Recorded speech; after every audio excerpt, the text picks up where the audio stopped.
1923 मध्ये त्यांचा विवाह झाला आणि 2 वर्षातच त्यांच्या संसार रेलीवरती फूल उमलणार आहे अशी वार्ता त्यांना समजली आणि त्यानंतर मग 1925 मध्ये ज्येष्ठ चिरंजीवाचा जन्म झाला आणि 1900 नंतर बराच काळ अशा प्रकारचे सगळ्या सुखाच्या एकदम सर्वोच्च टोकावरती जणू काही हा संसार होता आणि ह्या 2 वर्षाचा हा जवळजवळ बराच काळ गेला आणि त्या मुलाला 5 महिने झाल्यानंतर त्यांचे जे यजमान होते राजगोपाल त्यांची बदली झाली आणि त्यानंतर मग दुसऱ्या गावाला त्यांना जावं लागलं. शेंजी या गावी त्यांची बदली झाली आणि पुढे हा संसार त्यांचा अशा प्रकारचा सुखाच्या हिंदोळ्यावरती जणू झुलणारा असा संसार होता.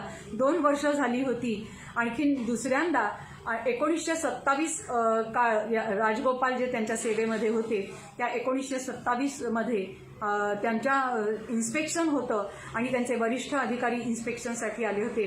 पण दुर्दैव असं की त्यांच्याकडे त्याच वेळेला चोरी झाली आणि त्या चोरीचं ठाव ठिकाणा शोधण्याची जबाबदारी रुक्माबाईंच्या यजमानांवर म्हणजे राजगोपालांवर आली आणि त्यावेळेला अहोरात्र 7 दिवस घोड्यावरती रपेट करून त्यांनी त्या मुद्देमालासहित त्या चोराला पकडलं आणि आपल्या वरिष्ठांच्या हवाली केलं. पण त्यामुळे मात्र अविश्रांत श्रम झाल्यामुळे 1927च्या दिवशी ती सगळी आपली जबाबदारी पार पाडून घरी परतले आणि पाणी इतकंच म्हणाले आणि परमेश्वरांनी मात्र त्यांना पाणी देऊन सोडलं. 1927 मधल्या आषाढी एकादशीच्या दिवशी रुक्माबाईंच्यावरती ही वैधव्याची कुऱ्हाड कोसळली. असं पाहिलं तर एका सगळ्या एकदम सुखाचा कडेलोट झाल्यासारखा प्रसंग होता आणि त्यावेळेला रुक्माबाई 8 महिन्याच्या गरोदर होत्या. 8 महिन्याचं बाळ पोटामध्ये होतं. हा मोठा मुलगा 2 वर्षाचा होता आणि त्यावेळेला हा प्रसंग त्यांच्यावरती आला आणि त्यानंतर मग आता काय करायचंय, जगून राहण्यात तरी काय अर्थ आहे असं रुक्माबाईंच्या मनामध्ये विचार यायला लागला. बदली झाली होती. आप्तेष्ट मंडळी 24 तासाच्या अंतरावर होती. सांत्वन करणारं कोणीही जवळ नव्हतं. तरीही अशा कठीण प्रसंगी आता आपण काय करायचं हा विचार मात्र रुक्माबाई करत होत्या. एकटे त्यांचे तोपर्यंत त्यांच्या सासूबाईंचं देहावसान झालं होतं. सासरे त्यांच्याबरोबर होते आणि त्यांनाही हे खूप मोठं दुःख होतं. त्यानंतर मग आता आपण या संसारामध्ये राहण्यात काही अर्थ नाही असं त्यांना वाटायला लागलं. आपण जगून राहण्यात काही उपयोगच नाही असा विचार त्यांच्या मनात सारखा यायला लागला आणि त्यावेळेला त्यांना असं वाटलं की आपण आता हे आपलं आयुष्य संपवावं असा त्यांनी विचार केला. तेव्हा त्या क्षणी त्यांनी विचार केला आता आपलं हे आयुष्य पतीच्या मागे जगण्यात अर्थ नाही, आपला जीव द्यावा असा विचार करून त्यांनी एका जवळच असलेल्या फरलांगवर अंतरावर विहिरीमध्ये जीव द्यायला गेल्या. पण त्याच क्षणामध्ये अर्ध्या वाटेवरती एक साधू प्रकट झाले आणि ते म्हणाले, थांब थांब थांब रुक्मा, तुझा जन्म जीव देण्यासाठी झाला नाही तर जीव देणाऱ्यांना वाचवण्यासाठी झालेला आहे. लवकरच तुझ्या दुःखाचा प्रलय होण्याची वेळ आता जवळ आलेली आहे. तू सिद्धार्थ स्वामींच्या कृपेने सुखरूप होशील. त्यांच्याकडे तू जा, सेवेला जा आणि त्यांच्या कृपेने तू सुखरूप होशील असा त्यांनी आशीर्वाद दिला. त्या साधूंचं दर्शन होता क्षणीच रुक्माबाईंचं जणू काही सगळं दुःख दूर पळालं आणि एक वेगळ्याच प्रकारचा आनंद त्यांच्या मनामध्ये त्यांना जाणवायला लागला. त्यानंतर मग त्यांचे वडील बाबूराव त्यांना घ्यायला आले आणि थोड्या दिवसांनी ते त्यांना माहेरी घेऊन गेले आणि 1927च्या आषाढी एकादशी दिवशी यजमानांचं त्यांच्या देहावसान झालं होतं आणि 1927 मधल्या श्रावण पौर्णिमेला म्हणजे नारळी पौर्णिमेला द्वितीय पुत्राचा जन्म झाला आणि या पुत्राचा जन्म झाल्यानंतर सुद्धा त्यांची सद्गुरू सेवेची तळमळ तीव्र झाली होती आणि त्यावेळेला मनात विचारायला लागला की या 2 मुलांना घेऊन मी ही सेवा कशी काय करू शकेन. तळमळ अहोरात्र वाढत चालली होती आणि बाबूराव तर हे सगळं बघत होते. आपल्या मुलीची ही परिस्थिती आणि तिचं जे भाकीत पूर्णानंद स्वामींनी केलं होतं ते सीतामाईंना माहिती नव्हतं आणि बाबूरावांना मात्र माहिती होतं. पण बाळचं हे सगळं झाल्यानंतर काही काळामध्येच त्यांनी सुद्धा जगाचा निरोप घेतला आणि आता मात्र रुक्माबाईंना एकच ध्यास, एकच आस होता आणि ती म्हणजे सद्गुरूंच्या चरणी आपण कधी पोहोचतो आणि त्यांच्याकडे जाऊन सेवा कधी करतो असं वाटायला लागलं. एक दिवस त्यांच्या अंतःकरणामध्ये इतकी तळमळ तीव्र झाली, इतकं मुमुक्षुत्व निर्माण झालं आणि त्या क्षणी त्यांना वाटायला लागलं की आपण आता आपलं ग्रहत्याग करावा. त्याच दिवशी रात्री त्यांना दृष्टांत झाला सिद्धारूढ स्वामींचा आणि त्यांनी सांगितलं की तू उद्या पहाटे हुबळीला जायला निघ असा त्यांना दृष्टांत झाल्यानंतर पहाटे एका नेसलेल्या वस्त्रानिशी ती माऊली घरातून बाहेर पडली.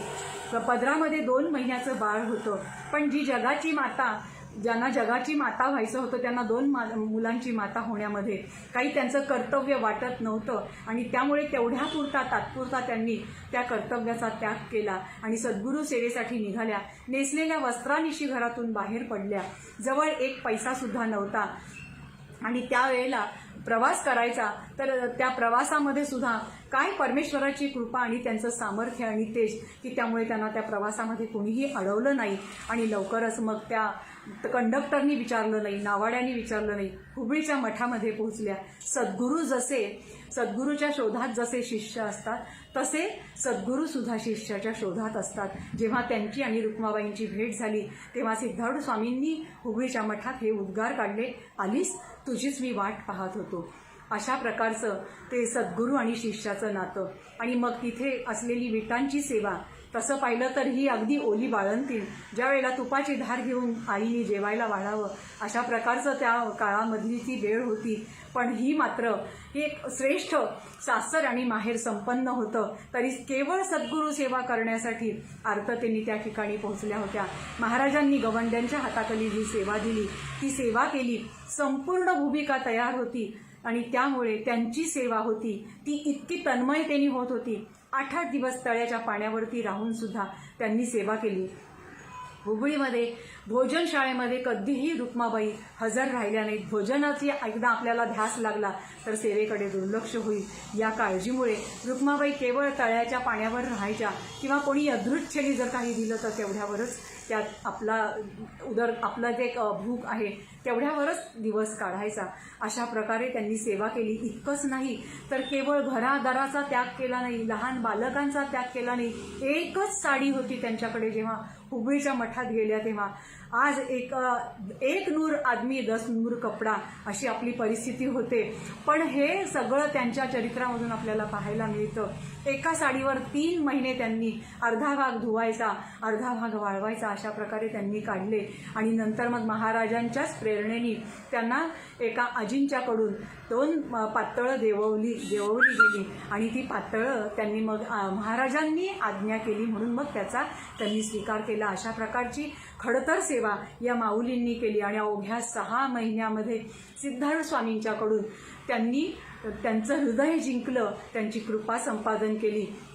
1928 मधल्या दसऱ्याच्या दिवशी सिद्धारूढ स्वामींची पाद्यपूजा एका भक्ताने ठेवली होती. त्या ठिकाणी आपल्याच आसनावर महाराजांनी रुक्माबाईंना बाजूला बसवून घेतलं आणि आपल्याला दिलेल्यातलं दूध त्यांना दिलं, शाल त्यांच्या अंगावर पांघरली आणि त्यानंतर त्यांना सांगितलं की थोडंसं निरूपण कर.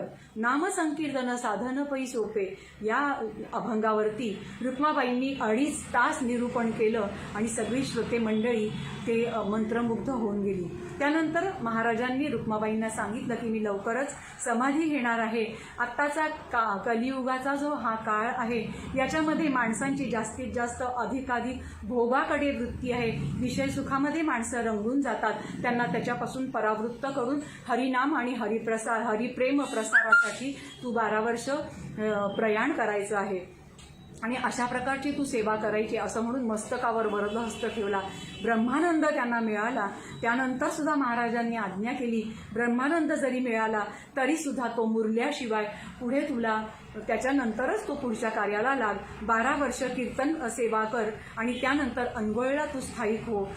त्यानुसार मी दिलेलं साधू मास्तरांना वचन आहे ते पूर्ण केल्यासारखं होईल आणि अनगोळला बोहारी समाज जो आहे त्या समाजाला तू चांगल्या प्रकारे अशा प्रकारचं हरिनामामृताचं बोध कर, प्रेमपान कर आणि त्यांना अशा प्रकारचा बोध करून त्यांचा उद्धार कर. जनता जनार्दनाच्या सेवेत राहून त्यांचा उद्धार करण्याचं कार्य तू कर आणि मी लवकरच समाधी घेणार आहे असं महाराजांनी सांगितलं. आणि त्यानुसार महाराजांनी बरोबर समाधी घेतली आणि इकडे रुक्माबाईंनी महाराजांच्या आज्ञेनुसार 6 महिने साधनाभ्यास केला आणि सिद्धारूढ स्वामींच्याच कृपेमुळे मठामध्ये तिथे काही काळ त्यांनी वास्तव्य बाजूला केलं आणि त्यावेळेला अखंड त्या साधनाभ्यासामध्ये रममाण असायच्या.